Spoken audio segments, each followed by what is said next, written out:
Dalam nama Bapa dan Putra dan Roh Kudus. Amin. Saudari dan saudara, salam seroja, sehat rohani dan jasmani. Judul permenungan dan inspirasi kita pada hari ini, adat istiadat. Ayat mas kita diambil dari Injil Markus bab 7 ayat 6 sampai 7.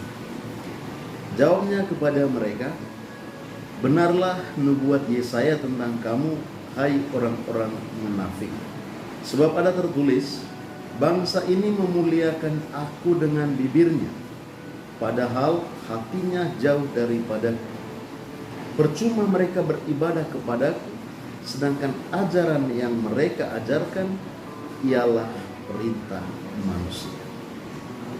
Saudara dan saudaraku yang dikasihi Tuhan, Yesus sedang berhadapan dengan ahli-ahli Taurat dan orang-orang Farisi perihal menjaga adat istiadat dan kebiasaan nenek moyang, dan bagaimana ditempatkan dalam hubungan antara mereka dengan Allah. Yesus lalu mengutip dari kitab Nabi Yesaya bahwa orang-orang Israel itu memuliakan Allah di mulutnya, di bibirnya, tetapi hatinya jauh daripada Allah sendiri. Mereka beribadah kepada Allah, tapi bukan ajaran Allah yang mereka terapkan, tetapi ajaran mereka sendiri. Menjaga dan merawat adat istiadat adalah suatu hal yang sangat penting, adalah suatu hal yang sangat baik di dalam kehidupan kita. Tetapi harus ditempatkan begini. Adat istiadat itu membantu kita untuk memuliakan Allah.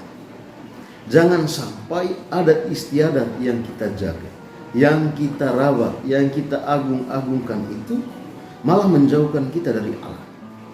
Bukan untuk memuliakan Allah, tapi untuk memuliakan diri kita sendiri, untuk kepentingan diri kita sendiri. Persoalan yang menjadi topik perdebatan mereka adalah tentang mencuci tangan. Sangat benar dan tepat. Mencuci tangan itu baik.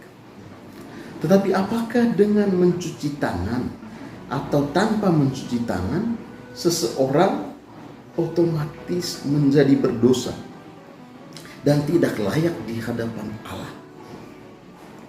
Orang-orang Farisi lantas kemudian menjadi hakim bagi orang lain, menjadi hakim bagi orang-orang Yahudi untuk menentukan orang ini berdosa, orang ini tidak berdosa, melalui aturan-aturan, melalui kebiasaan-kebiasaan itu. Dan Yesus mengingatkan saudari dan saudara, yang membuat seseorang najis, yang membuat seseorang berdosa bukanlah sesuatu yang masuk ke dalam diri, tetapi sesuatu yang keluar dari dalam diri. Mana yang lebih penting? Membersihkan tangan atau membersihkan hati dari pikiran, perkataan, dan perbuatan yang cemar? Saudari dan saudaraku, ajaran-ajaran orang Farisi membuat orang-orang Yahudi tidak sampai kepada Allah.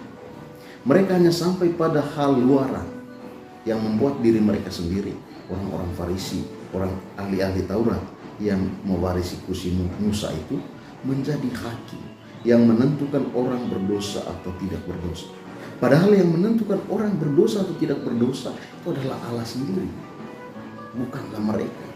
Allah yang menentukan orang ini layak atau tidak ada di hadapannya. Padahal saudara dan saudara, perintah Allah yang paling utama adalah belas kasihan yang berasal dari kesucian hati dan kesucian pikiran. Adat istiadat seharusnya membantu orang untuk menjaga kesucian hati, kesucian pikiran, dan kesucian tindakannya di dalam kehidupan sehari-hari. Semoga saudari dan saudara kita juga mampu menjaga dan merawat kebiasaan-kebiasaan baik di dalam hidup kita. Bukan untuk menentukan keselamatan bagi diri kita sendiri, tetapi agar kita mampu menjaga hati kita, menjaga budi kita, menjaga tutur kita, menjaga perbuatan kita agar layak dan pantas. Semoga melalui pikiran, perkataan, perbuatan, dan juga apa yang ada di dalam hati kita, kita mampu memuliakan Allah, dan semakin mampu juga karena kesucian hati kita mampu berbelas kasihan terhadap sesama. Adat istiadat mendorong kita untuk melakukan hal itu. Semoga karena anugerah Roh Kudus, anugerah kekuatan Allah sendiri, kita mampu melaksanakannya di dalam kehidupan kita sehari-hari.